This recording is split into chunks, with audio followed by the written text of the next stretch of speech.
Welcome to another episode of Thamanjimmy. Today's webisode is going to be pretty short, probably about 10 minutes or so, and it's just discussing one main issue, and that's a new bill that the City Council's heard this past Tuesday regarding discrimination laws that it already has, and basically a group and City Council members want to add homosexuality and sexual orientation to the new anti-discrimination law. Basically, I didn't really even know about this. I glanced at it when I read about it, but I didn't really get too deep into it until I started talking to someone in a forum regarding discrimination laws. And I've never really thought about this issue before as much as I have now. And I have decided that I'm against this completely. And we went back and forth, and I was trying to explain my views, and he was trying to explain his. And I feel like I have his side, which is probably the majority side, especially in this article. And there's multiple other articles if you Google this topic. But a lot of people did show up. I think it was 100 people that showed up and actually talked to the City Council regarding this bill, and they were actually in favor of it. And many of the City Council members are in favor of it as well. And this quote right here is exactly how easy it is to support this law and how difficult it is to be against it. And this is a great divide too between big government and little government. And I'll go into another article that furthers this divide. And it's not really a liberal and conservative issue, although that's really what it's getting into, although it shouldn't be. But it really is more of a big government versus little government. And here, City Councilman Bill Bishop said, "I can't imagine anybody objecting to non-discriminatory language. I mean, why should we discriminate against anybody?" And there's a good comment at the end by this Grinch guy who discusses a little bit about how I feel about the same issue, is that we all discriminate. Everyone discriminates. To say you don't discriminate is you're lying to everyone. And I mean, we wouldn't survive if we didn't discriminate against people who we may be afraid of, or we may fear for our lives, or maybe discriminate against those who can help us in whatever situation that we're in, or discriminate against a potential partner or life partner from someone that may not work for us. And on a daily basis, we discriminate. In addition, employers, they discriminate, and they need to discriminate.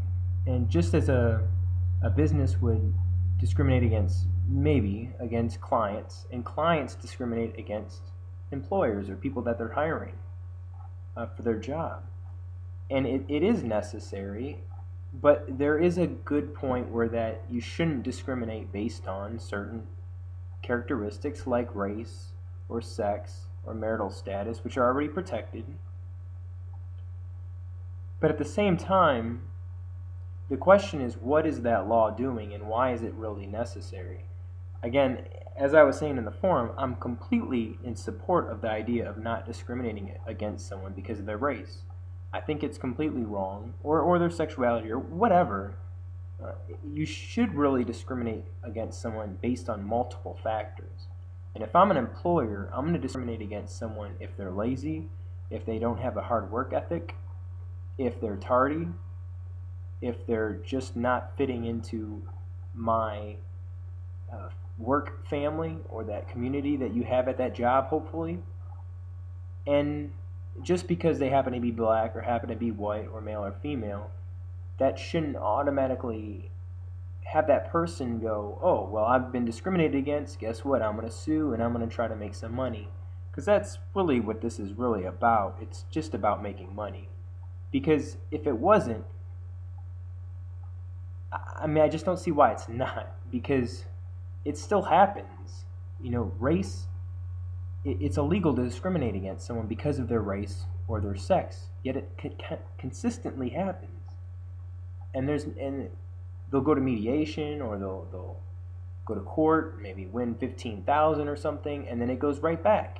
And it's not really stopping the situation. You do see stories in the newspaper regarding, or online regarding, how there still is discrimination going on, even though it's protected by law. And so my problem is I just don't see why it's necessary to have this law or even any of the other previous law, because again, it seems like just a way to do one, further the divide, and to make this an issue when it really shouldn't be between the left and right, which is why I think that's the number one reason why it's here. Because this is a great article here. Well, it's not a great article, but to get you thinking, from American Thinker. And this guy, he's a conservative, and he's writing, and he's saying that basically that, I mean, he's going against the liberals and calling them crazy and doing all that fun stuff. And then he's arguing that conservatives know better. They know that it's a marriage between a man and a woman, and that's what it is, and that's what determines what a good family is. And then they pull studies and research, which everyone always does that fantastic thing. And basically, it's just, he's to sum up his article, it's basically that a marriage is between a man and a woman. And so it's kind of anti homosexuality, and that shouldn't be part of what protected by laws. It shouldn't be protected by laws at all. But marriage is okay to be protected. So we can discriminate against people who are single, but those who are married, no, as long as they're man and woman, that's what we want.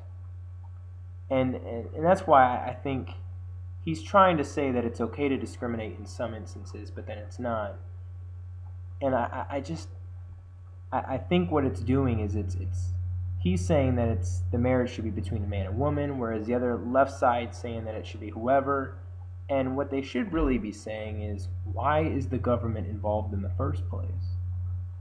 And we went into this in the forum, in the discussion, and we talked about it, and we were talking about how, I mean, I still don't understand, because my understanding is that if you're gay, you still have First Amendment rights. You still have Fourth Amendment. You still have, right to be free from unreasonable search and seizure. You still have all those rights under the Bill of Rights and the United States Constitution. But for some reason, some things don't apply, like discrimination laws and etc., if you're not a protected person under that law.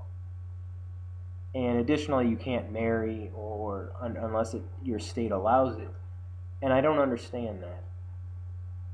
And I don't understand why the discussion is that homosexuals should be part of that marriage defined in it. Because all that is that's discrimination. It just doesn't make any sense to me, is that you're supporting marriages and these benefits and these tax breaks and all this stuff and these certificates and this contract that's forced by a state law and by the government between a man and a woman or a man and a man, as long as they're in a marriage. But then you're discriminating against people who are single or who don't have kids or etc. I don't understand that. It just seems to be antithetical to this whole principle. And I just really do not understand it. And then I actually looked at the bill, and it does, I mean, basically this is the language that would be adding, is that the right of equal opportunity of access to employment and the right of fair treatment by employers are basic rights that should be extended to all citizens without discrimination, but only on these bases. Which I like that too. So it's not all citizens, it's just only on the basis of these. So you have to be one of these. It can't be anything else. And again, when I went into the forum discussion, I said, there's numerous things that we are allowed to discriminate on, and that's intelligence.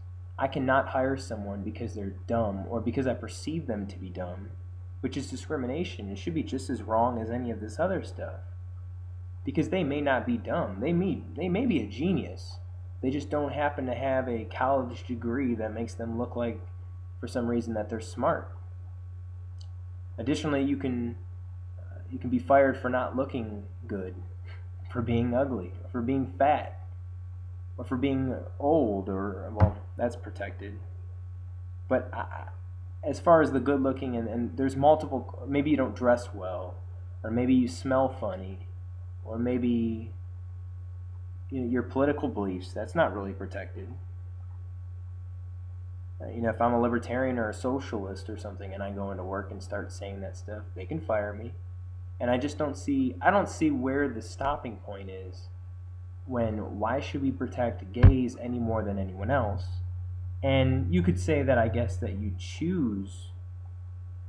I mean, I guess you're born gay and then you're born black or you're born white. But I don't know about that because I mean, are you born dumb? Do you choose to be dumb? I mean, who chooses to be dumb? Then you're getting into a discussion of who chooses to be ugly. Do you choose to be fat? Now, of course, with some reason, it makes sense that you do choose some of those things. But then you could argue the same thing that you choose to be gay. I mean, you could argue the same type of thing. And I don't know the science behind, do you choose to be fat? I'm sure there are people who genetically it's very difficult, if not impossible, to be under a certain weight. Or it could be genetically impossible for some, or very difficult for some people to be smart and be intelligent, whatever that means. And then there was another interesting part in this law, which is a great 14 pages of necessary writing, which is this clause here with publication. A person may not make, print, or publish a notice with respect to the sale or rental of a dwelling. So this is with fair housing. And I think this is already protected under the FHA, but they discussed it again, and they're just adding the sexual orientation. I don't think the FHA includes that. But I just thought that was interesting, that people should know that it's illegal to make an advertisement with a dwelling with a preference. So if you said, I have a free room looking for a female, that's technically illegal, and I believe it's also illegal under the FHA, yet it's done. And that gets down to the crux of this argument, which is, what is it going to do? Is it really going to do anything? I mean, you can look at Craigslist, you can look at just wherever you're going to look for a place to live or rent, and you'll see these things all over the place. And they're allowed. And, I mean, I just don't get it. And to think that there aren't people who discriminate against other people and fire them, there aren't employers that fire employees because of their race or sex or whatever, is just a bit naive. In addition, there's a law that actually protects certain jobs. So like, let's say a strip club or like Hooters or something, they have the legal right to just hire females for those positions. And is that right? So the government's saying that, you can't discriminate, but if you're Hooters or a strip joint or whatever other, maybe I don't know if firefighter is, because that's not that, but maybe some very hands-on physical job for some reason, that they can discriminate against females. And I just, it maddens me. It's just crazy that, the government can force other people to not discriminate, and then it can discriminate. Or it'll allow exemptions, and to say, oh, but it's okay in this case. And I just don't get that. I mean, leadership and the role of the government should be to lead by an example. And it should be to say, hey, we're not going to discriminate. And if you choose not to discriminate, then that's fine, but we're not going to. And then we're not going to. We're not going to hire blacks because we owe them, or because whatever other reasons, unless they have their merit. They're more qualified than someone who's white or of another race. And it's just depressing that even since Martin Luther King died, and that this is what he fought for, one of the many things, that we're still at a point where it doesn't matter, where merit isn't important. And that's a whole nother discussion. But the bottom line is that discrimination does still occur, and it will occur regardless of this law or not. And basically all this law will do is that the few people who get fed up and actually sue their employer will maybe get some money out of it, but it's only going to be like 10 grand. It's not, all you're doing is hurting the employer, and they're going to probably do the same things over again. And I think it's also important to note that if you are the person who's discriminated against, I'm sure that there's other things that you're doing that you could be fired for. I've recently read over 30 or 40 cases that deal with this issue, and all of them, basically, like 98% of the cases, there's something else that the employee did that makes it okay for them to fire the employee. For example, if they're stealing, or if they're being tardy, and even though someone else may have been tardy too, but they fire you, and that's not necessarily because of your color, although it could be, but it doesn't even matter because you're not a good employee, and they just have to choose between the two, and if they don't like you, then they don't like you. Like I mean, they should, to be fair, they should fire both of them, and they should try to find a new employee and then fire the other one, because they shouldn't accept people breaking the rules or the policies in their business. And they really should expect good employees. But with the education system and everything else, you can only get so much, and that's another issue at the same time. But that's basically the main topic that I wanted to go over today, just because I really got into this discussion with this other person, discussing what we could do about this, and he as the majority would, really supports it because it's bad to discriminate. And it's so hard for me to fight it and say, well, it is bad, but the government shouldn't play favorites or only say you can't discriminate against certain classes. And then 10 years from now, we're going to end up having to protect another class and another special interest group that somehow got to that position. But then there's someone else out there who's not heard because they don't have a voice. And it's just unfortunate that other people are being rewarded, but then others aren't. And that's why I think the government shouldn't have any discrimination laws at all, and they should be lead by example and pick based on merit only, and have a culture change, which it's happening. There's definitely a change in the past 40 years, but it needs to be better. It definitely needs to improve, and we shouldn't force people to improve. It should just be part of the culture. And that's the episode today. So the question for the day is, how can we best help others not discriminate against others? Like, what can we do in place of this law? Like, what would be the solution? Is it classes? Is it teaching? Is it just a policy that they have? Is it a mission statement? Does it even matter? Or what specifically can we do about it? And that is all for the day. Thank you for coming to Thamanjimmy, and I will see you next week.